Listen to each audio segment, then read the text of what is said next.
Bon, ben merci. Bonjour à tous. Merci de m'avoir invité. Non, mais j'ai jamais de stress. Donc, ouais, donc, ben ouais, merci de m'avoir invité, Bérangère. C'est plutôt, non, c'est super d'être ici. Ça faisait longtemps, ça fait 4 ans que j'étais pas, 4-5 ans que j'étais pas revenu en France à cause de Covid et tout ça. Donc, ouais, non, c'est bien. Donc, ouais, je suis basé à Flinders et d'origine, je suis un écologue en fait. Donc, je travaille sur tout ce qui est écologie des plantes. Et quand je suis arrivé en Australie, j'ai commencé à essayer de regarder d'autres choses en fait, mais toujours d'un côté écologie. Toujours essayer de garder un focus sur l'écologie. Et j'ai commencé à m'intéresser à nous en fait, à Homo sapiens. Principalement parce que quand on regarde en fait notre histoire en fait, on n'était pas la seule espèce dans le monde en fait à vivre dans le monde. Il n'y avait pas uniquement Homo sapiens, donc nous, il y avait Néandertal, Erectus, mais par contre on est les seuls survivants. Et quand j'ai commencé à regarder ça, je me suis dit pourquoi? Alors on commence à regarder dans la littérature, et il y a tout un tas d'hypothèses en fait. Pourquoi nous avons survécu, pourquoi Sapiens a survécu et pas les autres? Quelles sont les conditions environnementales qui ont fait que Homo sapiens était plus présent que les autres? Et avec mon background d'écologue, j'ai commencé à regarder les conditions écologiques. Est-ce qu'il y a quelque chose, leur habitat, qui ont changé, qui les ont rendus plus compétitifs ou quelque chose comme ça? Et quand on commence à regarder l'expansion de Homo sapiens hors d'Afrique, en fait, souvent ce qu'on voit, c'est des conditions climatiques qui sont associées. Donc là, ici, c'est une ligne temporelle, donc 200 000 ans, 150 000, 100 000, 50 000, et là, c'est le présent. Et ça, ce sont des fluctuations de température, en fait. Et donc ici, ça qui descend, donc ça devient plus froid, des conditions interglaciaires et glaciaires. Et l'expansion des hommes, en fait, grosso modo dans la littérature, correspond à ça. Donc avec tous ces changements au niveau de l'interglaciaire, on voit l'expansion des hommes, en fait, donc ici en rouge, au fil du temps. Et je me suis dit, bon, ben, il y a sûrement un gros effort, un gros impact climatique. Je vais commencer à regarder au niveau des données, le type de données que les gens ont, en termes de climat et en termes de présence des hommes à cette époque-là. Les premières données qu'on a pour travailler là-dessus, en général, ce sont les données archéologiques, en fait. Et ces données archéologiques, donc ça, c'est principalement les petites étoiles noires, en fait, qui sont sur la figure. Et comment on étudie ça? En général, on regarde à différents endroits, on date les données archéologiques.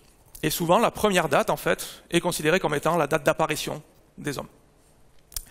Et quand on commence à regarder un petit peu ces dates, en fait, surtout comment elles sont réparties, on se dit, il y a quand même pas mal de trous.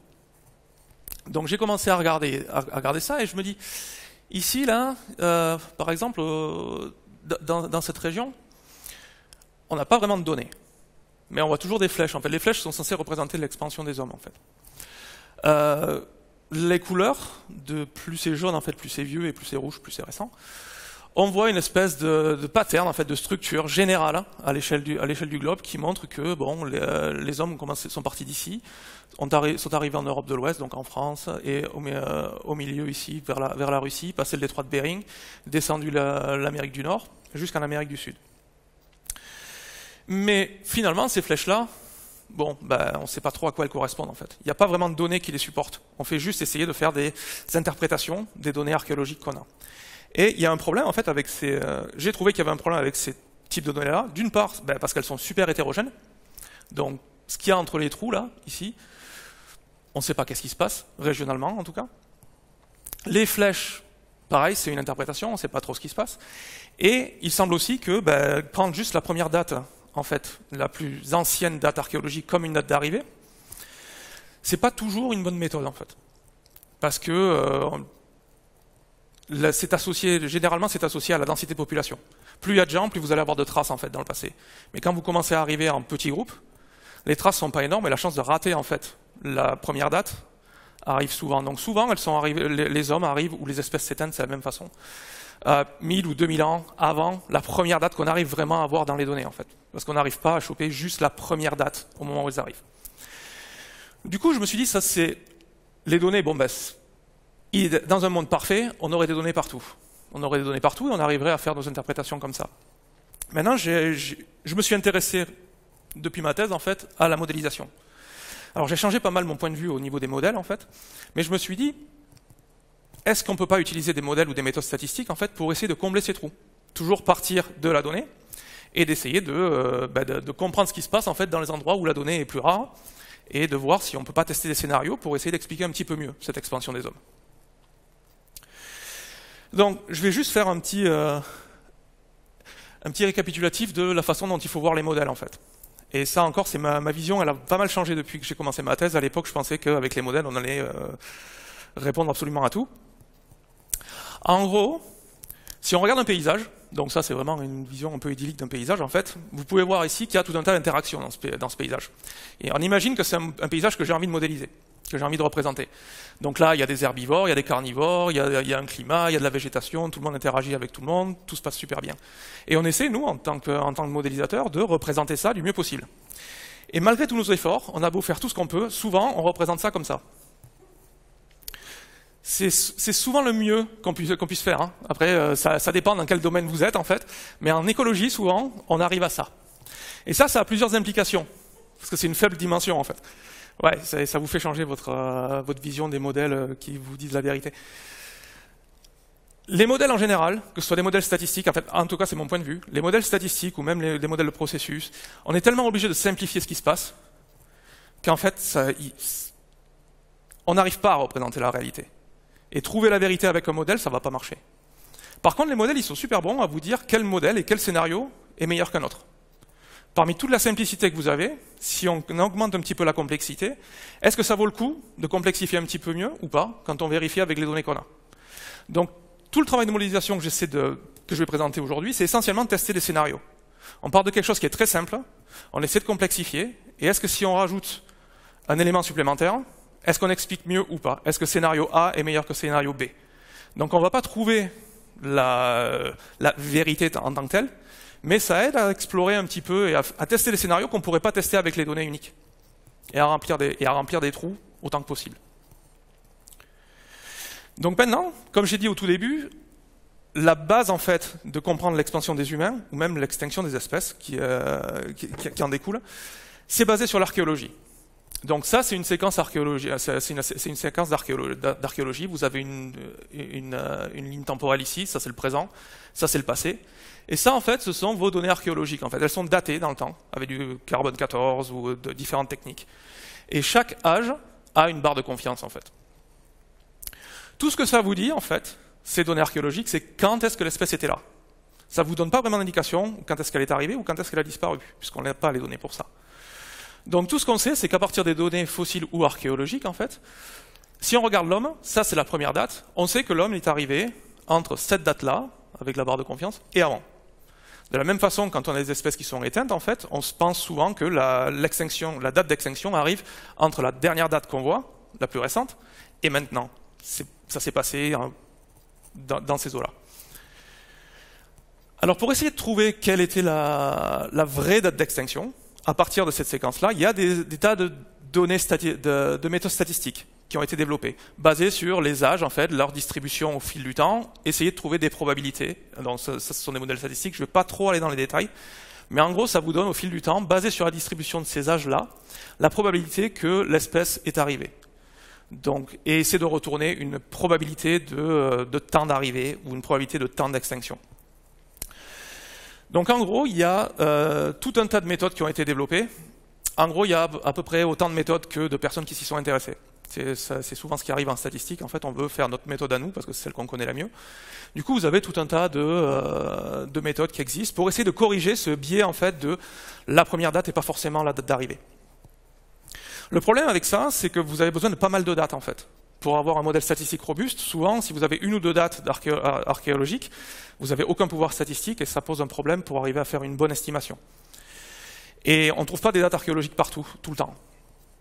Donc ça, en général, on applique ces méthodes-là, souvent à échelle continentale ou dans des zones où on a vraiment beaucoup de données.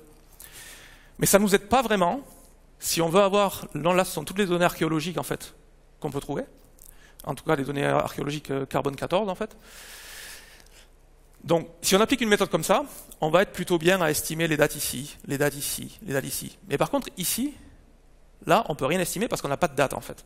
Et donc, pour avoir une espèce de signal régional de ce qui se passe, ça devient compliqué. Parce que les gens ont tendance à comprendre, et en écologie, quelque chose qui n'existe vraiment pas, c'est que un signal régional n'est pas juste la somme en fait de signaux locaux. Il y a des interactions entre régions. C'est pas juste en additionnant, oh il se passe un truc ici, plus un truc ici, plus un truc ici, on a un signal régional. Non, il y a des tas d'interactions entre les endroits, les zones géographiques qu'il faut tenir compte pour avoir un signal plus régional. Et le fait de ne pas avoir de données ici pose un problème. Donc on a développé une méthode en fait pour ça. La première chose que l'on fait, c'est donc on est obligé de faire une grille en fait sur l'espace. Et dans chaque cellule de grille, on essaie d'estimer la date d'arrivée des humains. Ce qui se passe plutôt bien quand on est dans une région ici, là, comme ça, et ce qui est beaucoup plus compliqué quand on est là. Donc je vais essayer en fait j'ai essayé juste d'adapter ces méthodes-là. Donc ça c'est la méthode que j'ai présentée. On a notre séquence en fait de fossiles, de données archéologiques. On essaie de trouver la date d'arrivée pour une cellule de grille en particulier. Mais au lieu d'utiliser juste les données archéo qui sont uniquement dans la cellule de grille, on utilise l'ensemble de nos données qu'on a sur l'ensemble du monde en fait. Tout ce qu'on fait, c'est on fait une pondération par la distance, en disant que dans toutes les données archéo qu'on a, en fait, cette donnée ici va avoir énormément de poids sur l'estimation finale dans la cellule de grille parce qu'elle est dans la cellule en fait, mais cette donnée-là qui est plus loin va toujours avoir un impact, mais mineur, parce qu'elle est un petit peu plus loin. Donc on essaie statistiquement de récupérer l'information de toutes les cellules de grille et de donner une espèce de contribution à l'estimation finale. Ça permet de faire des cartes comme ça. Donc on a des cartes continues d'apparition de l'homme. Donc ça c'est la carte basée sur les données que je vous ai montrées. C'est la carte d'arrivée des hommes en fait. Donc là, quand on est dans le rouge, c'est 60 000 et plus. Et quand on est dans le vert, c'est plus au niveau du présent. Et l'idée est d'arriver à faire des flèches propres cette fois. D'essayer de voir, est-ce qu'on peut calculer à partir de ces cartes continues des trajectoires. Des vraies trajectoires qui ne sont pas interprétées, mais qui sont basées sur les données. Et ce que j'aime bien faire en général, c'est essayer de combiner les approches. Donc je me suis demandé à ce moment-là, on a les données archéologiques, il y a aussi pas mal de travail génétique qui ont été faits basés sur l'ADN mitochondrial. Et en fait, c'est cette carte-là. Ça vous donne des distances en fait génétiques entre les populations humaines. Donc ça, c'est fait sur le présent. Et ça vous donne un bon indicateur en fait de comment les populations se sont divisées et sont distantes les unes des autres. Et je me suis dit, pourquoi est-ce qu'on ne pourrait pas essayer d'arriver à coupler ces deux cartes-là pour essayer d'avoir les meilleures trajectoires?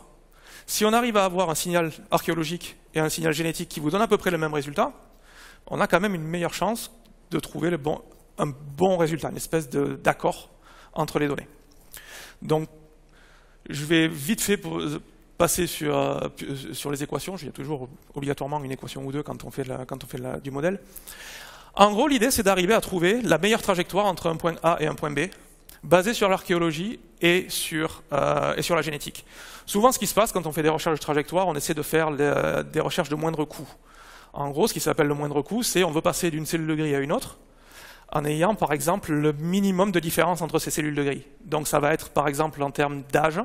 Si on a une date ici à 60 000 et une date à 59 000, on va plus sélectionner ce passage ici qu'un passage avec cette cellule de grille-là si jamais la date est à 40 000. Donc on va privilégier les différences entre cellules qui sont les plus faibles. Ça marche pareil avec la génétique, c'est ce delta-là en fait dans l'équation. Ça c'est la différence entre les cellules de grille. Donc on fait une recherche spatiale en fait, à travers tout le paysage, pour voir quelle va être la trajectoire qui va essayer de minimiser les sauts d'une cellule de grille à l'autre, en termes génétiques et en termes archéologiques. Alors on a modifié ça un petit peu, en autorisant de temps en temps un comportement complètement aléatoire. Par exemple, pourquoi? Parce que le problème avec les humains, c'est que des fois on fait des choses pour aucune raison. On a envie d'aller quelque part parce qu'on a envie d'explorer, et puis c'est tout. Il n'y a pas de raison biologique, il n'y a pas parce que ça a l'air chouette. C'est juste, ah ouais, pourquoi on n'irait pas par là? Et ça, à grande échelle, souvent, ça peut conditionner un changement de structure spatiale. Donc on autorise de temps en temps des comportements complètement aléatoires. Donc c'est pas que du moindre coût, c'est de temps en temps un petit peu aléatoire. Donc on a des meilleures. Donc là on va imaginer que c'est une trajectoire entre ici et là. Ça ce sont toutes les trajectoires que l'on teste en fait. Et on a le moindre coût ici sur cet axe en fonction de l'archéologie et le moindre coût en fonction de la génétique. Et on regarde quelles sont les trajectoires qui vous donnent en fait le moindre coût pour les deux.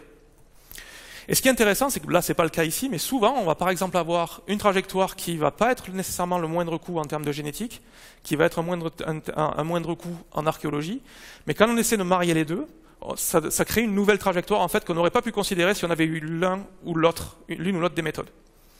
Donc ça permet d'avoir un côté beaucoup plus intégrateur en termes de trajectoire. Donc là, par exemple, c'est un exemple entre le croissant fertile et l'étroit de Bering, en fait, où il sort que ce sont les deux principales trajectoires que l'on veut. Et on fait ça à l'échelle du monde. On fait ça à l'échelle du monde, donc là, ce sont en gros toutes les trajectoires qui ont été testées. Et ce qu'il en ressort, ce sont ces trajectoires vertes, en fait, ici, avec les dates associées. Une fois qu'on a ça, donc j'étais plutôt content, j'avais mes jolies flèches et tout, je me dis, quels peuvent être les facteurs environnementaux, donc du coup, qui ont conditionné ces trajectoires? Quelle est la différence entre les trajectoires qui sont retenues, donc les trajectoires optimales en fait que j'ai réussi à estimer, et toutes les autres? Pourquoi les autres trajectoires n'ont pas été sélectionnées? Qu'est-ce qui fait cette différence entre les meilleures trajectoires, c'est la façon dont j'ai défini, les meilleures trajectoires, les vertes, comparées à toutes les autres? Et je me suis dit, je vais comparer en fait, sur ces trajectoires, les conditions environnementales, en termes de température, de précipitation, de distance à la rivière la plus proche. Ça, en regardant la littérature, il y avait pas mal d'hypothèses. Distance à la côte. La végétation. Est-ce qu'on a une forêt? Est-ce qu'on a plutôt un milieu ouvert? Et la ruggedness, c'est en gros la difficulté de traverser le paysage, en fait. En gros, c'est est-ce qu'on a des paysages qui sont très escarpés, ou est-ce que c'est juste tout plat et on peut avancer plus vite? Donc c'est un problème d'accessibilité.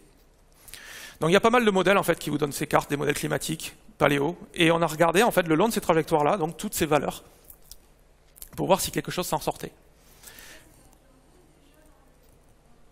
Non, ça c'est, on pourrait, toujours avec ce delta-là. Alors on a deux façons de s'en occuper. Soit on l'intègre directement dans l'estimation, mais comme j'étais intéressé en fait à regarder qu'est-ce qui était explicatif, ça allait devenir redondant si j'avais déjà intégré ça dans l'estimation de départ. Donc ce que je voulais, c'était avoir un signal de la donnée, l'archéologie et la génétique, et avoir un pouvoir explicatif avec des trucs complètement indépendants qui viennent du modèle. Et ça, en gros, ce que je vous montre ici, en gros, c'est la probabilité. En gros, c'est j'ai hiérarchisé en fait chacune des conditions entre les meilleures et les moins bonnes.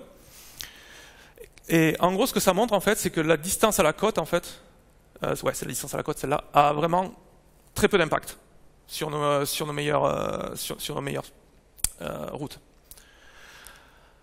Ensuite, on a l'accessibilité, donc la capacité de traverser, qui a un impact un petit peu meilleur, mais on a toujours une probabilité de 0,45, donc c'est vraiment pas génial. Et ce qu'il en ressort au final, c'est qu'on a un signal de température, on a un signal de changement de végétation, un signal de distance des rivières, et aussi un signal de précipitation. Donc ça, en gros, jusque-là, j'ai juste enfoncé une porte ouverte, parce que c'est ce qu'on trouve en fait dans la littérature en général. Toutes les interprétations en archéologie, elles sont autour de ces quatre variables. Ce qui m'intéresse après, c'est de regarder régionalement. C'est pas juste à l'échelle d'un continent, c'est est-ce que pour chacune de ces cellules de grille, est-ce que la hiérarchie de ces variables change? Ou est-ce qu'on a toujours température en premier, ou couvert forestier, distance à la côte? Et ce qu'il en sort, c'est une carte comme ça. Donc ça, c'est énormément d'informations à discuter. Je pourrais parler de ça pendant 3 heures. Je suis pas sûr que ça vous intéresse tant que ça, en fait, pendant 3 heures. Mais c'est juste pour donner ça, régionalement, ça vous montre le changement de hiérarchie entre les variables. Donc je vais juste donner un exemple ou deux, et je vais expliquer un petit peu plus en détail, mais là c'est juste pour illustrer en fait que régionalement on arrive à le faire. Donc en gros ce qui se passe, par exemple, c'est pour montrer que quand on est dans le rouge en fait, on est dans des zones où la température baisse, les précipitations augmentent, et on est dans un milieu qui est beaucoup plus ouvert. Quand on arrive dans un milieu qui est plutôt vert, on a des températures qui baissent, là les précipitations cette fois elles baissent, et on est toujours dans un milieu ouvert. Quand on est dans le bleu par exemple, on a toujours des températures qui baissent par rapport, alors c'est calculé par rapport à il y a à peu près 100 000 ans en fait. On a pris une période en fait de référence où on sait que en gros les humains essayaient de sortir en Afrique. Donc qu'est-ce qui s'est passé entre le moment où ils sortent et le moment où ils arrivent dans chacune de ces cellules de grille. Donc ça c'est le changement climatique entre le moment où ils sortent et le moment où ils traversent le paysage sur chaque cellule de grille. Donc le principal message de cette diapo, c'est on a des couleurs différentes en fait. Ce qui veut dire que régionalement, la hiérarchie des drivers en fait change. Donc comment ça se passe? Ça, en gros, ces distributions montrent la distribution entre des variables environnementales, entre les trajectoires qui sont les meilleures et les trajectoires qui ont été rejetées, qui ne sont pas les meilleures. Donc plus on est dans le positif, par exemple avec les températures, ça veut dire en gros que dans les trajectoires qui étaient les meilleures, en fait, sont plus chaudes. Le climat était plus chaud que dans les périodes. Je vais y arriver. Que dans les cellules où on a des trajectoires qui ne sont pas retenues. Donc si on regarde en fait par trajectoire et par continent, en fait, on se rend compte qu'en général, dans les zones qui ont été colonisées par l'homme, en fait, les bonnes trajectoires, on est dans des températures qui sont plus chaudes en général. On est toujours dans une période de temps de refroidissement. À l'échelle continentale, on est dans une période de refroidissement. Mais les trajectoires qui sont les principalement utilisées sont les moins froides. En gros, c'est ce que ça veut dire. Moins froides que toutes les trajectoires qui n'ont pas été utilisées. Donc les autres trajectoires le long qui ont été testées ont tendance à être beaucoup plus froides que ces trajectoires-là. On a fait pareil au niveau de des précipitations. Et on regarde que, en général, pas tout le temps, il y a des exceptions en fait régionales. En général, on essaie d'aller dans des zones qui sont sensiblement plus humides que les zones qui n'ont pas été traversées. Donc, par exemple, on a souvent des températures plus humides ici, le long de la côte américaine, en fait, ici du côté du bassin amazonien, du côté de l'Espagne et Portugal. Et quand on regarde, en fait, au niveau du changement de végétation, on se rend compte qu'on arrive dans un milieu qui est beaucoup plus ouvert. En fait, les trajectoires principales qui ont été utilisées sont des milieux qui sont relativement plus ouverts. Donc souvent, parce que ça, c'est la comparaison de forêts utilisées, donc on est dans le négatif, donc on est vraiment dans un milieu qui s'ouvre en fait. Et l'intérêt de ces milieux ouverts, alors j'avais pas la carte ici, mais en gros l'intérêt de ces milieux ouverts, c'est qu'on est dans un milieu qui est relativement ouvert, mais aussi géographiquement, même si on est dans un milieu ouvert, on n'est pas vraiment très très loin des forêts. C'est-à-dire qu'il y a toujours cet équilibre en fait. On est dans un milieu ouvert, mais on reste relativement près des forêts, ce qui est bon, écologiquement pas complètement idiot. Ça reste des bons milieux de biodiversité. En fait, les écotones, en fait, les écosystèmes de transition, ont tendance à être vachement mieux exploités. Maintenant, il reste aussi l'impact des rivières, en fait. Parfois, on se retrouve dans des zones où, par exemple, par ici, qui sont toujours très arides, où la température décroît. Et ces zones-là ne sont pas nécessairement expliquées par un changement de température et précipitation. Et on se rend compte que ce sont des zones où en fait, nos trajectoires principales en fait, suivent généralement, ou relativement bien, les rivières. En fait. Donc ça se voit surtout en, fait, en Amérique du Sud, où là on a vraiment le bassin amazonien avec toutes les connexions qui se font et qui permettent l'expansion dans des zones en fait, qui potentiellement sont quand même beaucoup plus difficiles à accéder. Donc je sais que le titre de mon talk c'était essentiellement arriver en Australie, le contexte australien en fait, et je voulais donner un petit peu un contexte en fait plus général en fait et garder en mémoire en fait ce côté. Il y a un effet environnemental, température, précipitation, mais aussi un effet couvert de végétation qui est important pour expliquer à l'échelle mondiale en fait l'arrivée des humains. Maintenant, il y a plus de 50 000 ans, les hommes à un moment ont traversé ce qui s'appelle Sunda à l'époque, c'est tout cet espace-là en fait avec le niveau marin qui était connecté à Sahul. Sahul, c'était en gros l'Australie et la Nouvelle-Guinée en fait qui étaient connectés parce qu'il y avait le niveau marin était beaucoup plus bas. Donc il y avait des bandes de terre en fait qui reliaient tout ça. Et on a essayé de regarder en fait si à l'époque, quand ils sont arrivés, quels étaient les impacts environnementaux qui ont fait que en Australie, qui est relativement isolée, est-ce qu'on revoit les mêmes choses comparé avec le reste du monde. Le problème, c'est que même si le niveau marin change et qu'il y a des bandes de terre, il y a toujours quand même un petit peu d'océan à traverser. Et on a commencé à se demander, est-ce que les humains ont eu la capacité d'adaptation à construire des bateaux, rudimentaires peut-être, et à sauter d'île en île en fait, pour aller d'une île à une autre, pour atteindre finalement l'Australie. Donc quand on regarde un petit peu la littérature, il y a en gros deux routes principales en fait, d'accès à l'Australie. C'est par Bornéo et à travers ici, donc c'est une route côté nord, et une route plutôt au niveau de Bali, qui arrive ici, qui est la route côté sud. Ce sont les deux routes principales. Et il y a eu des débats, comme il y a toujours en archéologie en général, où c'est celle-là plutôt que celle-là, ou celle-là plutôt que celle-là. Souvent, ce qui se passe, c'est qu'en général, c'est les deux, mais avec une priorité plus ou moindre. Du coup, on a essayé de voir si on pouvait arriver à simuler, en fait, ces déplacements maritimes, en fait, de l'Indonésie jusqu'à l'Australie. Mais le problème, c'est, voilà, quand on saute d'une île à une autre, en fait, comment on s'organise. Et il y a eu pas mal de... En général, quand on commence à parler de ça, c'est l'image qu'on a. C'est on va prendre un petit bateau et puis on verra bien où on arrive. C'est souvent beaucoup plus compliqué parce que souvent, on peut avoir une certaine visibilité. Donc là, c'est par exemple la vision d'une île, en fait, à partir d'une autre. Mais 80% du temps, c'est plutôt ça, en fait. Et là, ça devient compliqué de se dire où est-ce que je vais. Donc on a fait un petit exercice de simulation, encore une fois. On s'est dit on va tester des scénarios et voir si au moins on peut arriver à avoir quelque chose de cohérent comparé, ou alors est-ce que c'était complètement aléatoire. Est-ce qu'en fait les gens sont partis et puis à un moment ils sont arrivés quelque part sans vraiment avoir une espèce d'expérience de navigation ou suivre n'importe quoi. Donc on a commencé un modèle très simple, donc c'est un modèle de migration en fait maritime, basé sur est-ce qu'on arrive à avoir une île d'un point principal, est-ce qu'on arrive à avoir, est-ce qu'on a un objectif. Ensuite, c'est quels sont les courants. Est-ce qu'on suit les courants ou est-ce qu'on les suit pas. Donc là, par contre, ce sont les courants qui sont présents, qui sont actuels en fait, qu'on a utilisés, juste pour le test. Et ensuite, il y a tout un côté vent et donc c'est ce qu'on appelle le modèle de drift, en fait, de dérive en fait. C'est ce qu'on a essayé. Et on a créé tout un tas de petits bateaux et on les a envoyés un peu partout à travers l'espace, et on a regardé combien de temps ils mettaient, en fait, en fonction de ces paramètres-là. Est-ce qu'il y a une visibilité?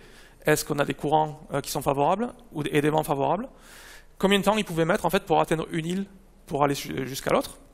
On a intégré un petit modèle démographique, en fait, pour prendre en compte les capacités des individus à bouger en même temps. Et, par exemple, pour aller d'une île à une autre, en fait, s'il faut 15 jours, physiologiquement, c'est pas vraiment réaliste, en fait. Donc, on essaie de regarder, de calculer les probabilités en fonction du temps qu'ils mettent aussi. Donc ça, c'est pareil, c'est l'Indonésie, ça c'est l'Australie, et ça sont les principales routes qu'on a utilisées. Et on a regardé nos petits bateaux, en fait, pour passer d'une île à l'autre. En gros, on a 99,6% de chance, en fait, qu'ils passent de Sunda à Sulawesi en 3 jours. Ça, c'est ce que nos modèles donnaient.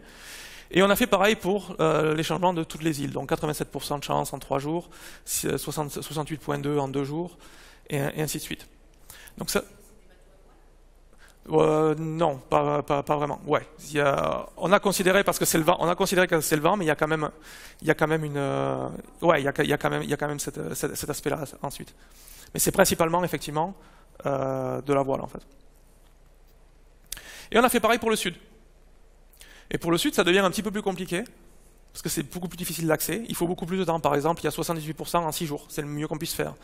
65% en 4 jours, et ainsi de suite. Ça reste faisable, mais ça devient plus compliqué. Ce qui était aussi montré dans la littérature, en fait. Qu'en général, il y a une forte propension. Les données archéologiques vous disent que souvent, ça a tendance à être cette route-là qui est privilégiée. Maintenant, on a fait un petit test statistique, en fait, pour voir si le fait qu'ils arrivent en 6 jours, 3 jours, et ainsi de suite, pouvait être obtenu de manière complètement aléatoire. Et en fait, pour la route nord, en fait, il y a peu de chance. En fait, il y a 13% de chance que ça puisse être fait de manière complètement aléatoire.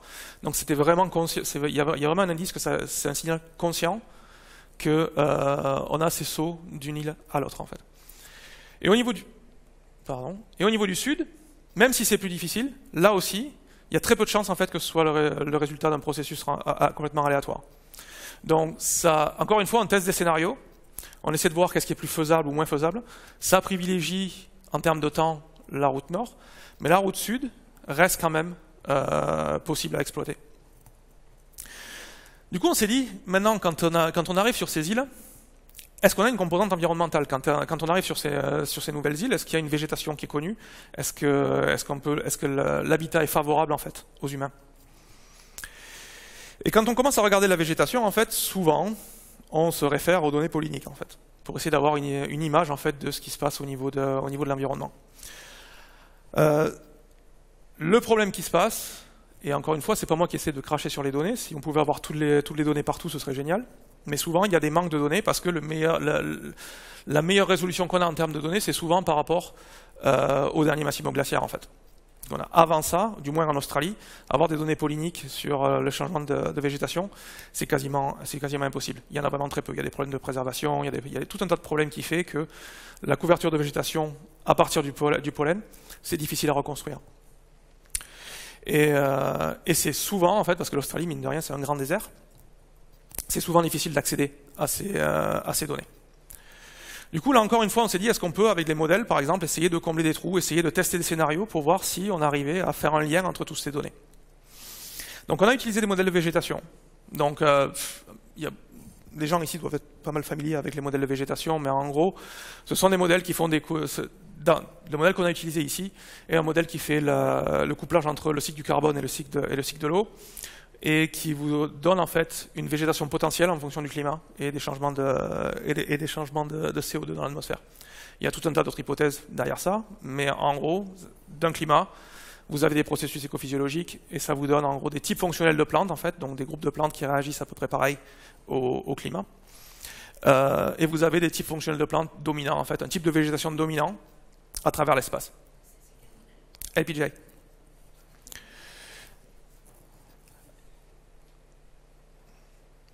Donc en gros, ça vous donne des modèles biogéographiques comme ça. Et ce qu'on s'est dit, ce qu'on a voulu regarder, on s'est demandé, est-ce que la végétation des zones où on arrive en Australie, en fait, était quelque chose qui était connu aussi, ou complètement inconnu. Donc est-ce que les humains ont été obligés de s'adapter à des nouveaux écosystèmes, ou est-ce qu'ils ont finalement suivi des routes où les écosystèmes étaient relativement connus, et donc ils se sont dit, on va plutôt suivre cette route-là parce que on connaît ces territoires, en fait, en termes de végétation. Donc pour faire ça, on a pris en gros les reconstructions de végétation de LPJ à l'entrée de l'Australie. On a regardé au fil du temps et spatialement en fait ce qui se passait avant, et on a calculé des indices de dissimilarité entre cette végétation au cours du temps, de façon à regarder entre l'Australie et l'Indonésie quelle est la dissimilarité en fait de la végétation qu'on pouvait trouver. Donc en d'autres termes ici, plus on est dans le bleu foncé, plus c'est dissimilaire en fait. Donc moins on se retrouve dans un paysage qui était connu avant pour les humains. Et plus on est dans le bleu très clair, et plus c'est des paysages qui étaient relativement connus et familiers aux humains de l'époque. Et on se rend compte en fait que ici, là, ça reste la route côté sud en fait, qui est la plus difficile d'accès, mais pourtant qui est la plus familière en termes d'écosystème. Donc peut-être que ça peut être une explication qui fait que c'est pour ça que les gens ont quand même insisté à aller dans ces territoires-là, parce qu'on se raccroche il n'y a pas ce côté adaptation en fait, en termes de végétation et de productivité. Une autre chose qu'on a voulu regarder, c'est comment ces écosystèmes varient au cours du temps. Est-ce que sur ces routes, par exemple, on a un écosystème qui est plutôt stable, donc toujours à peu près le même type de végétation au fil du temps, ou est-ce qu'on se retrouve dans des conditions qui varient tout le temps? Là aussi, encore une fois, on a un problème d'adaptation. Si on se retrouve avec une alternance entre forêt et milieu ouvert tout le temps, ça commence à devenir un peu plus difficile de s'adapter. Alors que si on se retrouve dans une forêt sur 30 000 ans, on a quelque chose qui est beaucoup plus stable et qui peut être favorable. Les deux, en fait. Donc c'est souvent est-ce que c'est une espèce de pression en fait écosystémique en fait. Est-ce que tu es obligé de t'adapter à des nouvelles conditions tout le temps, ou est-ce que tu es obligé, ou est-ce que c'est plus tranquille en fait de se retrouver voilà. Et là ici aussi, donc ça c'est un indice de stabilité qu'on a calculé donc en gros c'est la fréquence en fait entre les changements de milieu ouvert et milieu fermé. Et on se rend compte que donc plus on est dans le vert foncé et plus les écosystèmes sont stables en fait. Moins il y a de changements au niveau de l'écosystème. Ce sont des changements simulés. C'est du demi-degré par du demi-degré. Il y a des tas d'hypothèses derrière ces modèles de végétation qui sont difficiles à utiliser dans ces milieux tropicaux et en Australie en particulier. Mais on essaie d'avoir une tendance en fait. Et donc on se rend compte que cette route en fait sud aussi, c'est aussi la route la plus stable, où il y a le moins de changements qui se passent. Ouais. Non, non, tu regardes en fait. Non, c'est juste tu considères pas qu'il est favorable en fait. Tu regardes juste les changements entre toutes les cellules de gris qui sont là et toutes les cellules de gris qui sont par rapport à une cellule de grille.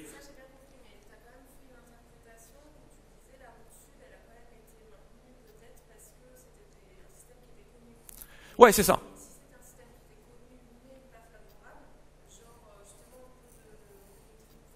Ouais. Ouais. Non, ça c'est possible aussi. C'est possible. C'était juste, on essaie de voir qu'est-ce qu'il y a. C'est un peu comme les trajectoires qu'on a essayé avant, entre les plus faciles et enfin, les plus optimales en fait, et celles qui sont le moins optimales. On se rend compte juste qu'en termes de variation en fait, en termes d'écosystème et en termes de dissimilarité ou de végétation, on se retrouve avec les mêmes en fait, enfin les mêmes, très proches. Encore une fois, la route sud, ça va toujours rester la plus difficile d'accès. Est-ce que ça peut être une raison? Parce que ou c'est favorable ou pas favorable du tout, si tu veux. Ça, bon, on n'a pas les données pour l'interpréter. Maintenant, qu'est-ce qui se passe une fois qu'on arrive en Australie? Donc jusque-là, on est parti on sort de l'Afrique, on arrive jusqu'à l'Indonésie, on traverse Wallasey, et on arrive en Australie. Après, on va où? Donc il y a plusieurs hypothèses de par où on peut voyager. Encore une fois, on se base sur des données archéologiques et on se base sur des données fossiles qui sont extrêmement difficiles d'accès en Australie. Non seulement il y a des problèmes de préservation, déjà expliqués en termes d'archéologie et de données fossiles, il y a aussi énormément de problèmes culturels. On ne peut pas aller partout en Australie et échantillonner parce qu'il y a beaucoup de sites qui sont sacrés pour les aborigènes et donc il faut des tas de permis et c'est pas aussi facile que ça d'aller échantillonner. Et il y a une certaine méfiance aussi, qui peut se comprendre. Donc, encore une fois, on a essayé de voir s'il y avait à partir de règles fondamentales, on pouvait sortir des trajectoires en fait, crédibles, basées sur des hypothèses vraiment très simples en fait. La première, c'était est-ce que, quand on arrive en Australie, donc que ce soit ici ou peu importe, est-ce qu'il y a des sites visibles en fait, qui peuvent attirer la curiosité et donc que ce soit des points d'eau, que ce soit des montagnes, que ce soit quoi que ce soit, et qui fassent qu'on a plus envie d'aller vers certains endroits plutôt que vers d'autres en fait. Donc ça en gros c'est une carte qui montre en fait l'élévation d'Australie, en fait donc les sites qui sont les plus proéminents en fait, qui attirent le plus l'œil finalement. Ensuite l'hypothèse numéro 2 c'était est-ce que physiologiquement on peut y aller dans ces sites-là, en fonction de où est-ce qu'on se trouve. Donc ça va dépendre de l'activité physique en fait, du nombre de calories qu'un humain moyen peut dépenser en marchant une journée ou pas. Donc on s'est dit, voilà, ça va aussi dépendre en fait que coloniser le paysage en fait va aussi dépendre des capacités physiologiques. Ensuite, il y a aussi un impact de l'accessibilité. Est-ce que ça va être très pentu, pas très pentu? Est-ce que c'est juste une plaine qu'on va pouvoir traverser? On s'est dit, on va tenir compte de ça. Parce que ça fait le lien avec les capacités physiologiques et ça fait aussi un lien avec le paysage en fait. Et enfin, la distribution de l'eau en Australie. Parce que ça, c'est quelque chose quand même, il y a 75 ou 80% du pays qui est aride. Donc ça, et puis j'avais montré un petit peu avant que suivre les rivières, trouver des points d'eau, ça reste quand même quelque chose d'essentiel si on veut commencer un voyage à travers le grand désert australien. Et du coup, basé sur ces quatre en fait, hypothèses, on a calculé des trajectoires possibles à travers tout le paysage, de tous les coins d'Australie à tous les autres coins d'Australie. Et on a testé, en fait, on a regardé quelles sont les trajectoires en fait qu'on superpose au fur et à mesure, en fait, qui sont les plus empruntées. Ça représente en fait tout ça 125 milliards de chemins différents. Donc on a utilisé un serveur, le serveur de la NASA en fait pour faire ça. Ils n'étaient pas contents. Et on a testé en fait 125 milliards de chemins possibles. Et on a regardé ces chemins en fait, où est-ce qu'ils se superposent le plus. Est-ce qu'on a donc si on coupe ça en grilles en fait, donc je crois que c'était sur tous les 100 mètres, je crois. Est-ce qu'on a des cellules de grilles qui sont le plus empruntées et quelles sont ces cellules de grilles-là? Et donc en gros, vous avez une couleur de vert jusqu'à rouge en fait. Donc les rouges sont les plus empruntés à travers tous ces 125 milliards de... Donc il n'y a pas, comme j'ai présenté avant, un point initial et un point final. Là, c'est vraiment de partout à partout. Donc on appelle ça from everywhere to everywhere. Donc c'est de tous les points à tous les points. Et c'est pour ça que ça donne autant de scénarios. Et donc ce qu'on se rend compte en fait, c'est qu'il n'y a pas vraiment de pattern en termes de préférence en fait. Les humains, quand ils ont traversé, il y a quand même ces routes qui sont côtières, ça effectivement elles existent, mais il y a aussi des routes qui sont empruntées en plein milieu des territoires arides, en fait, des territoires arides. Les points noirs qu'on voit ici sont des données archéologiques en fait, qu'on n'a pas utilisées quand on a fait les inférences. On les a juste superposées après pour voir est-ce que par exemple ces trajectoires rouges en fait, est-ce qu'elles suivent des sites archéologiques en fait. Et on se rend compte que ouais quand même, plutôt. Et en dehors du fait que, parce que ça reste encore une fois un modèle, donc avec toutes les simplifications que j'ai présentées au début, mais ça peut aussi être un outil intéressant pour échantillonner ailleurs en fait. Et se dire, est-ce que si par exemple on va ici, est-ce qu'on va trouver des données archéologiques? D'accord? Donc c'est une espèce d'investigation en fait. Et donc on se rend compte que il y a parler d'adaptation, on a quand même un fort potentiel d'adaptation parce qu'ils ont traversé vraiment partout. Et c'est aussi pas mal le rôle côtier en fait, regardez, il y a des endroits côtiers qui sont maintenant submergés. Ça c'est des lacs. Ouais, ça c'est des lacs qui ont été plus ou moins submergés dépendant en fonction du temps. Ouais, ça c'est la Tasmanie qui à l'époque en fait était connectée à l'époque où les humains sont arrivés, la Tasmanie était connectée avec le continent australien en fait. Ouais, ça c'est ouais. Donc ça c'est un lac, mais après en fait quelques années plus tard en fait ça s'est ouvert et donc vous avez en fait la mer ici quoi. Et le lac de Carpentaria, c'est la même chose en fait. Ça c'est un lac, mais après quand le niveau marin change en fait, vous avez la fermeture en fait ici, et vous avez toute cette bande en fait qui est juste couverte par la mer.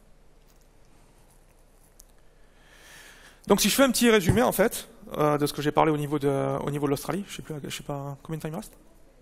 Ouais, j'ai presque fini. Donc on se retrouve avec toujours ce débat route nord, route sud. Évidemment, en termes de modèle, en fait, on ne donne pas de réponse définitive. En fait, tant qu'on n'aura pas les données pour essayer d'échantillonner mieux et d'avoir un meilleur signal, on peut qu'essayer d'interpréter. Mais le modèle est un bon outil en fait, indépendant, pour essayer d'explorer différents scénarios. Et donc, tout ça, c'était pour remettre en cause le fait que les humains, mine de rien, ils ont une grosse capacité d'adaptation en fait, parce que même s'ils ont des endroits préférés, ils arrivent aussi à migrer dans des endroits qui sont beaucoup moins favorables pour eux en fait. Maintenant, une fois qu'ils arrivent, là on a parlé jusque-là des conditions environnementales qui conditionnent leur expansion, mais après il y a l'effet inverse. Il y a une fois qu'ils arrivent, ils ont aussi un effet sur la végétation et sur la faune en fait, locale. Alors quand je suis arrivé en Australie il y a à peu près 7-8 ans, pour moi l'Australie, c'était à peu près ça. Donc c'est-à-dire, j'avais cette idée en fait qu'en Australie, tous les 10 mètres, il y avait une créature qui essayait de vous bouffer. C'était en gros ça, c'était super dangereux, il y avait des requins, des serpents, il y en a, d'accord, mais on survit. Mais j'étais, ouais, plus ou moins. Pas forcément en bonne santé des fois, mais on survit. Et pour moi, c'était ça. Alors qu'en fait, il y a des tas de trucs qui sont beaucoup plus mignons en fait. Il y a des koalas, des dingos, des kangourous, on voit ça plus souvent que les autres en fait. Non, ça reste dangereux, mais non, ça reste dangereux, mais pas plus en fait que, ouais. En fait, tu prends des précautions quoi. C'est juste que quand il y a des requins, tu vas pas te baigner et puis c'est tout. Mais honnêtement, serpents, en 7 ans, j'en ai vu 2, et pas dans la maison quoi. Donc, ouais, mais c'est les crocodiles, ils sont dans le nord, en fait. Dans le nord, ouais, c'est un peu plus, faut faire un peu plus attention. Mais c'est le nord. Moi, j'habite dans le sud, donc. Donc, en revanche, il y a 50 000 ans, c'était plutôt ce genre de truc-là qu'il y avait en Australie. Ce sont des gros herbivores, en fait. Souvent des gros herbivores, donc il y avait un truc qui ressemble à un rhinocéros, en fait, les diprotodons, qui font à peu près plusieurs tonnes, en fait. Et c'est le genre de faune, en fait, que les premiers humains, quand ils sont arrivés en Australie, ont interagi avec. Pourquoi ces gros herbivores sont importants? Bon, écologiquement parlant, ce sont des bons disperseurs en termes de plantes. Ils permettent de recycler les nutriments plus facilement. Ils maintiennent, comme ce sont des herbivores en fait, des écosystèmes en fait beaucoup plus diversifiés. Et ça limite les feux. Ça réduit l'impact des feux, qui sont un vrai problème aussi en Australie. Ouais. Ouais, mais ça, avant d'arriver à commencer avec une flèche et une lance vers un truc qui fait 4-5 tonnes, moi je sais pas. Mais ça a été effectivement, ces méga herbivores, il y a 40 000 ans, ont disparu. En gros, tous ces, aux alentours en Australie et ailleurs, en fait. Quand on regarde un peu ce qui s'est passé au cours du temps, il y a une grosse corrélation entre l'arrivée des humains et des années après, la disparition des méga herbivores. Est-ce qu'il y a un lien causal? C'est une autre question. Et je vais rentrer un petit peu plus là-dedans avec la dernière partie de cet exposé. C'était essayer de comprendre, est-ce que l'extinction des méga herbivores est liée à l'arrivée des humains ou pas? Ou est-ce que c'est juste un effet changement climatique qui a fait qu'ils n'ont pas pu survivre? Donc en gros, voilà, c'était comment les humains, ils ont réussi à... Est-ce que les humains ont affecté leur environnement de telle façon que ça a créé des extinctions de masse, en fait? Donc il y a une espèce de consensus, en fait, au fil du temps. Comme toujours, il y a toujours deux écoles de pensée. Non, c'est le climat, ou alors c'est juste les humains. Quand j'ai commencé à travailler là-dessus, il y a quelques années, c'était essentiellement ça, en fait. Vous aviez dans la littérature, en fait, une école de pensée qui était les humains, c'est la faute des humains. C'est pas le climat, et vous avez, c'est la faute du climat et pas des humains. Au final, c'est souvent les deux, en fait, et encore une fois, régionalement, ça varie. Il y a une espèce de consensus dans la littérature, en fait, à ce niveau-là, au niveau de l'hémisphère nord et en Amérique du Sud. En Australie, il y a le consensus, on sait pas ce que c'est. Donc il y a toujours un énorme mouvement en Australie entre ces deux écoles, de les humains d'abord, ou le climat d'abord. Pourquoi? Ben encore une fois, parce qu'on n'a pas énormément de données. C'est toujours pareil. C'est que quand on regarde, en fait, pour faire des espèces de comparaisons chronologiques, en fait, arrivée des humains, donc de la même façon que j'ai expliqué tout à l'heure, on regarde l'archéologie, la première date, c'est l'arrivée des humains. On regarde les données fossiles, en fait, des espèces. La dernière date, c'est la date d'extinction des méga herbivores. Et on essaie de tirer des conclusions. Comment ça se passe, cette méthode de chronologie? Donc là, c'est la même chose, c'est la même ligne temporelle que j'ai présentée. En bleu, ce sont les dates, en fait, donc fossiles des herbivores, et en orange, ce sont les dates fossiles archéologiques de l'arrivée des humains. Et souvent, on superpose, en fait, des données climatiques. Donc là, c'est les changements de température au fil du temps. Donc il y a plusieurs scénarios, encore une fois. On part du principe que ça, c'est la date d'extinction, puisque le présent est là, le long passé est là. Et ça, on assume que c'est la date d'extinction, en fait, de notre diprotodon ou de notre herbivore. Et on regarde là, la date d'arrivée des humains. Et on se dit, ah ouais, bon, les humains arrivent ici, il y a une espèce de coexistence, en fait, entre le temps où la mégafaune s'éteint et les humains arrivent. Il y a une possibilité. Ça s'arrête là, en fait. L'interprétation s'arrête là. Il y a une possibilité qu'entre-temps, les humains aient pu chasser les herbivores ou pas. C'est possible, on n'en sait rien. Et on regarde en général, dans ce cas-là, par exemple, si on regarde au niveau du climat, le changement climatique, et qu'on voit qu'il n'y a pas grand-chose qui se passe, on se dit, bon, ben, on n'a pas vraiment de signal qui supporte le changement climatique, donc forcément, ça va être l'humain. En gros, je résume, mais en gros, c'est comme ça que ça se passe. Le scénario numéro 2, ça va être ça. Ça va être, on a l'extinction qui arrive bien après. Donc on a 20-30 000 ans, en fait, entre le moment où l'humain arrive et où les herbivores s'éteignent. Et là, on commence à se dire, bon, c'est quand même peu probable. On peut partir du principe que quand il n'y a pas beaucoup d'années entre les deux, il y a une espèce de naïveté, en fait, des nouveaux herbivores qui ne connaissent pas ce nouveau prédateur, et il y a l'effet chasse, en fait. Quand ça dure sur 30 000 ans, c'est beaucoup moins crédible, en fait. Et si dans l'intervalle, on a un grand changement climatique, ben ça supporte pas mal l'hypothèse de c'est plus le changement climatique que les humains. Voilà. En gros, dans la littérature, c'est comme ça que c'est présenté. Après, il y a l'effet inverse, effectivement, où vous avez l'extinction, en fait, qui arrive avant que les humains arrivent, et il n'y a pas du tout de coexistence, et dans ce cas, on se dit, bon, ben, forcément, c'est le changement climatique, parce que l'humain n'était pas là. Ouais, ben, écoute, on fait ce qu'on peut avec ce qu'on a. Hein. Donc, le problème ici, effectivement, c'est que quand on regarde les données fossiles et les données archéologiques, comme j'ai expliqué, c'est très difficile d'accéder à ces données-là. Parce que donc tout ce qui est en gros en foncé, donc vous avez en rouge en fait les données archéologiques, et en bleu ici, ce sont les données de mégafaune en fait. Les autres données qui sont en plus clair sont aussi des données archéo et de mégafaune, mais qui sont au niveau de la datation difficilement fiables en fait. Donc si on regarde juste ce qui est vraiment extrêmement fiable, je ne vais pas rentrer dans la géochronologie, mais si on regarde vraiment que les données qu'on peut vraiment utiliser d'une manière statistique, on n'a vraiment pas grand-chose en fait. Et commencer à sortir un signal continental à partir de données comme ça, ça devient difficile et c'est pour ça que souvent on n'a pas de consensus.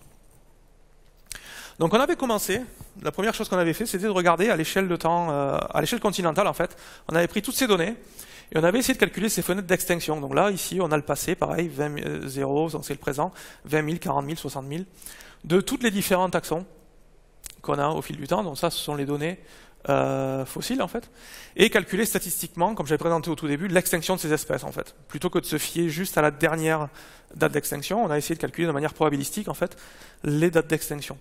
Et donc plus c'est foncé, en fait, donc le bleu foncé représente le degré de confiance que vous avez en fait dans l'estimation. Donc plus c'est foncé, plus on est confiant dans l'estimation, en gros. Et on a cette espèce de cascade ici, là, qui arrive, ici à partir de autour de 40 000 en fait. Et quand on fait pareil pour les humains, on a une espèce d'arrivée des humains passé 50, 55 000 en fait. Donc on a l'humain qui arrive et une espèce de cascade. Est-ce que ça veut dire encore une fois que l'humain a causé la cascade? Ça, on n'en sait rien pour l'instant. Et si on regarde du coup, on met ça ensemble et on regarde un peu cette fenêtre de coexistence en fait entre l'arrivée des humains et donc ça c'est l'extinction moyenne en fait. On a en gros 13 000 ans en fait de coexistence entre les humains et le 13 000, 13 500 ans de coexistence entre les humains et la mégafaune. Donc ça ne veut pas dire que les humains ont décimé la mégafaune, mais il y a une échelle de temps où ça laisse suffisamment de temps aux humains en fait de coloniser tout l'espace du moment où ils arrivent et d'affecter l'écosystème de telle manière que ça peut avoir un impact sur la mégafaune, que ce soit à travers la chasse, que ce soit à travers le changement de ressources ou peu importe. Du coup, j'ai regardé cette extinction. Donc là, ce qui est en orange ici, là, vous avez toujours une fenêtre temporelle en fait, 20 000, 40 000, 60 000, 80 000 et ainsi de suite. Et on a cette fenêtre temporelle et j'ai pris plusieurs proxys, plusieurs indices de changement de climat pour essayer de regarder est-ce qu'on a un signal climatique en fait. On sait que l'humain était là, donc il y a une possibilité. Est-ce que maintenant en termes de climat, il y a quelque chose qui se passe? Et quand on regarde, alors là j'ai pris les températures, c'est calotte glaciaire en fait en Antarctique. Après ça, ce sont les températures et les précipitations qui sont prises de modèles de GCM en fait, donc ces modèles climatiques en fait qui ont tourné pour l'Australie. Donc là, on a pris l'Antarctique. L'Antarctique, c'est à 3500 km de la zone de terre la plus proche en Australie. Donc on s'est dit, si on peut avoir quelque chose d'un peu plus proche, australien en fait, peut-être qu'il y a des conditions régionales qui comptent en fait. Là, c'était un changement de El Niño, La Niña, dans les changements d'indice d'aridité en fait. Donc ça vous montre en fait quand vous avez des pics comme ça, ce sont des pics d'aridité. Et on a calculé aussi la vélocité temporelle en fait, la vélocité des températures et des précipitations. Ça c'est un terme plutôt écologique en fait, la vélocité, si vous n'êtes pas familier avec ce que c'est, on essaie de regarder en fait les changements de température et de précipitation intégrés dans l'espace. Donc c'est la vitesse à laquelle le climat il change. Donc en gros, si je prends une courbe comme ça, donc en rouge c'est les températures, ce sont des mètres par an en fait. Ça voudrait dire que le climat change spatialement en général. Pour réussir à suivre le changement du climat, on devrait en gros être capable de bouger à 100 mètres par an pour suivre le changement climatique à travers l'espace. D'accord ? En gros, c'est une mesure de vitesse de changement climatique, spatial et temporel. Donc ça, c'est la fenêtre qu'on a utilisée, qui représente nos extinctions. Et qu'est-ce qu'on voit en termes de signal climatique? Oui, on voit quelques variations dans la calotte de glace. Pas grand-chose au niveau des modèles. Une espèce de gradient d'aridité ici, qui compte. Et quand on regarde la vélocité, en fait, la vitesse de température et de changement de précipitation, encore une fois, il n'y a pas grand-chose en fait. Tout ce qu'on trouve, c'est en gros, il y a beaucoup plus de changements avant, en fait. Il y a beaucoup plus de changements avant, à une période en fait où la mégafaune était toujours là. Donc c'est difficile en fait de soutenir l'argument au moment où la mégafaune a éteinte, c'est à cause d'un grand changement climatique, sachant que la mégafaune a réussi à survivre à tout un tas de changements climatiques bien avant ça. Donc ça ne donne pas vraiment de poids à l'argument climat. Et puis on parle aussi là de 250 mètres maximum par an. On parle de grosses bestioles quand même. Donc on se dit qu'ils peuvent arriver à faire 250 mètres par an pour suivre le changement climatique. Donc au final, il n'y a pas grand-chose qui montre à l'échelle continentale en fait un effet du changement climatique et les humains qui étaient là.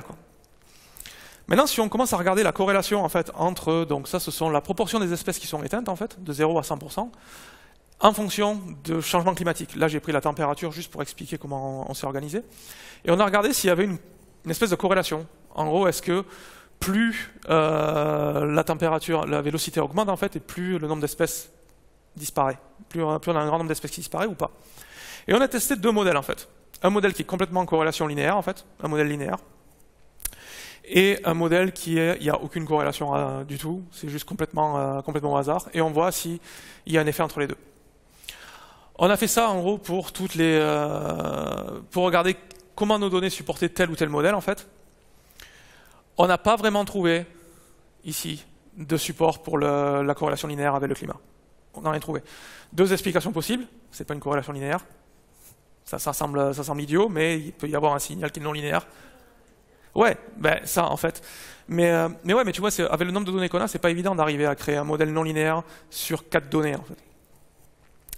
Du coup, c'est un peu le genre de truc où on vous dit, tu me donnes 2 points, je fais une droite, 3 points, j'ai un triangle, 5 points, je dessine un éléphant.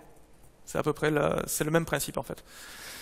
Donc, et on a essayé de regarder en fait qu'est-ce qui était si en gros on avait un meilleur support avec les autres proxys, donc température, les anomalies de température, la vélocité ou le changement d'aridité.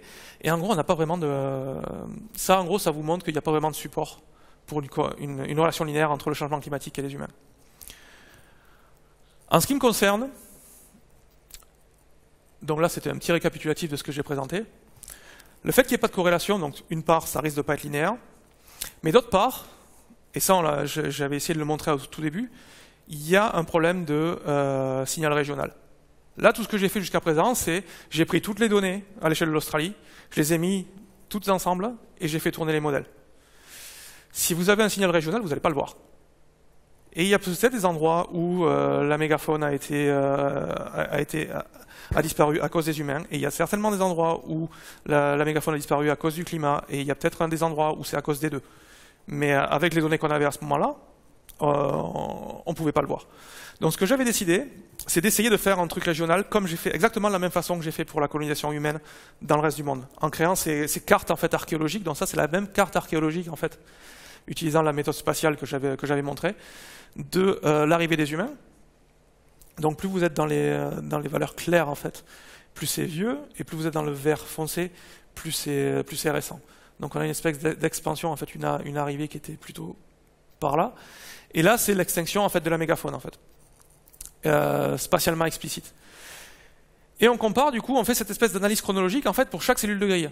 Est-ce que pour chaque cellule qu'on a, on a l'humain qui arrive avant, ou est-ce qu'on a l'humain qui arrive après?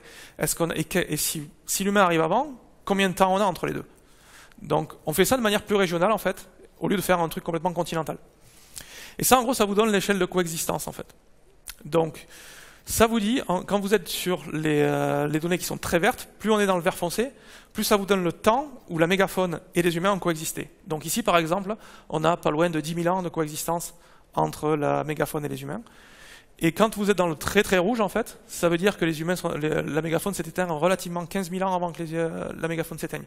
Donc il n'y a aucune coexistence. Donc régionalement, on a des différences.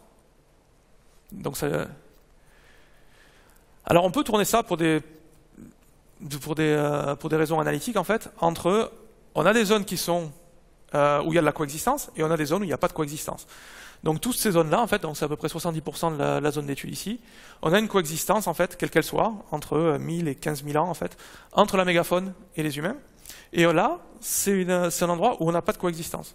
Donc on sait dans ces endroits-là que la disparition de la mégafaune, elle n'est pas due aux humains. Les humains n'étaient pas là.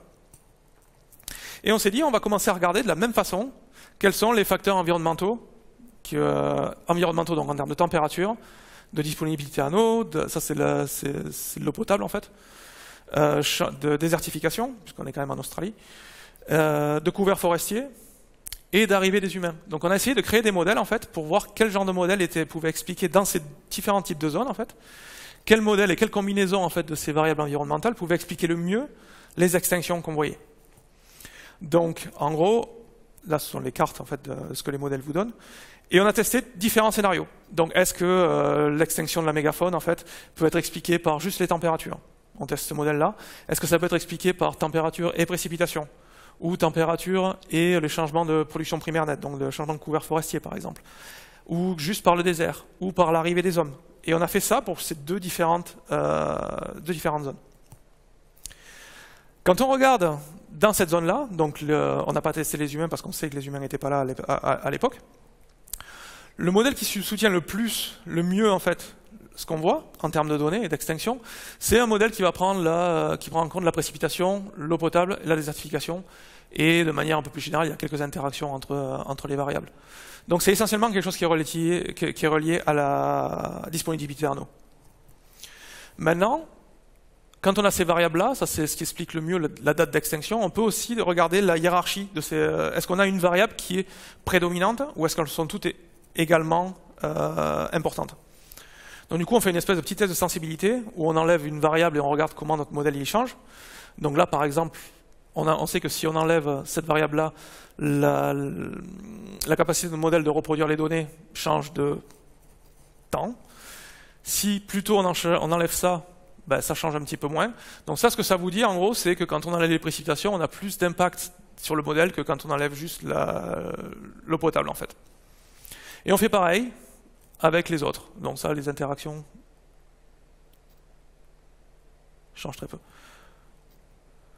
Donc voilà, ce qu'on a là, ici, c'est un effet de disponibilité en eau, donc température pas vraiment, mais essentiellement un changement de disponibilité en eau. Donc ça, c'est ce qui concerne la zone où on n'a pas les humains. Après, on a fait exactement la même chose dans les zones où les humains sont présents, et on a trouvé ça, en fait. Donc là, il y a deux solutions, en fait. Soit on devient complètement dépressif, parce que moi, ça fait à peu près 40 minutes que je vous explique que les humains, ils ont fait plein de trucs, et je fais une analyse comme ça et je trouve absolument rien. Soit j'essaie de regarder, en fait, dans votre modèle, qu'est-ce qu'on a oublié. Ouais, en gros, c'est ça. C'est qu'est-ce que j'ai fait mal, en fait. Et j'ai cherché pendant longtemps, donc j'ai quand même fait de la dépression.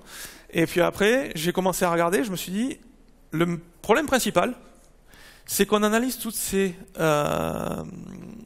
cellules de grille-là de manière complètement indépendante, en fait. On assume que ce qui se passe ici a aucun lien avec ce qui se passe là. Ce qui, de manière régionale, quand vous commencez à regarder les processus régionaux, n'a aucun sens. En général, il y a des corrélations spatiales, en fait, qui se passent entre une cellule de grille et l'autre. Et je me suis dit, comment est-ce qu'on peut interpréter, comment est-ce qu'on peut essayer de sortir un signal spatial à travers ces cellules de grille, en fait. Et plutôt que de regarder, du coup, la date d'extinction en elle-même, en fait, j'ai regardé les gradients d'extinction, vers où, de quelle façon l'extinction arrive. Donc, par vague, en fait. En gros, ça vous montre que l'extinction démarre plus à ce niveau-là et se propage vers le nord. Démarre plus vers ce niveau-là et se propage vers le sud. Donc vous regardez plus les gradients que la date absolue, en fait. C'est en gros, ça se propage de cette façon, donc de gauche à droite, de haut en bas. On fait pareil avec les humains et on peut faire pareil avec le climat. Comment, en fait, le changement climatique se propage au cours du temps. Et maintenant, si on fait cette analyse au niveau des gradients, donc on intègre une espèce de dimension spatiale, en fait, est-ce qu'on arrive à voir quelque chose? Et du coup, ça change un petit peu mieux. Je me sentais beaucoup mieux après ça.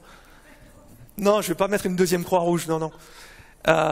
Et du coup, ce qui vous montre, en fait, c'est que le gradient d'extinction, en fait, de la mégafaune suit un gradient d'expansion des humains, associé à un changement spatial des précipitations.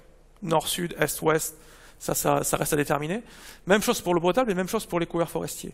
Donc on a fait à peu près la même chose pour l'étude de sensibilité, et on voit effectivement que même s'il y a un effet humain qui existe, en fait, il y a aussi, en tout cas en Australie du Sud-Est, un effet climatique important. Pas que, donc c'est pas vraiment juste c'est que les humains ou c'est eux que le climat. On a vraiment dans certaines régions, en fait, cette association des deux, en fait. Donc ça, encore une fois, c'est une espèce de petit résumé montrant que dans certaines zones en Australie du Sud-Est, on a, même si à l'échelle continentale, ça on ne le voyait pas, cette espèce d'interaction avec le climat, quand on commence à regarder de manière plus régionale, on arrive à avoir des signaux qui sont beaucoup plus locaux et plus variés, en fait. Qui a un effet, effectivement, quand on voit l'eau potable, en fait, c'est pas juste que les précipitations, c'est plus que ça. Ça tient compte de l'évaporation. Donc, on est dans un écosystème des processus qui sont quand même beaucoup plus complexes que juste c'est les températures qui changent. Le diagramme que je montrais au tout début, qui montrait l'expansion humaine, où on a juste la température qui monte et qui descend. Régionalement, ça change, en fait. C'est beaucoup plus complexe que ça. Et il y avait un effet, en fait, humain qui était dominant, du moins dans le sud-est de l'Australie, pas du côté de la Tasmanie, avec une contribution importante du changement climatique. Et ça, en fait, c'est juste pour vous montrer, en gros, globalement, une espèce de diapo qui essaie de montrer ce que j'ai essayé de montrer tout au long. En fait, c'est la capacité des humains à s'adapter aux différents problèmes qu'ils ont eus pour partir de l'Afrique en fait jusqu'à arriver sur l'Australie. Bon, maintenant, nous où on en est en fait. Et effectivement, oui, on a toujours été en relation avec les changements environnementaux, que ce soit pour nous dans notre façon de migrer ou la façon dont nous on répond à l'environnement. Et voilà, j'ai fini. Merci. J'espère que c'était pas trop long.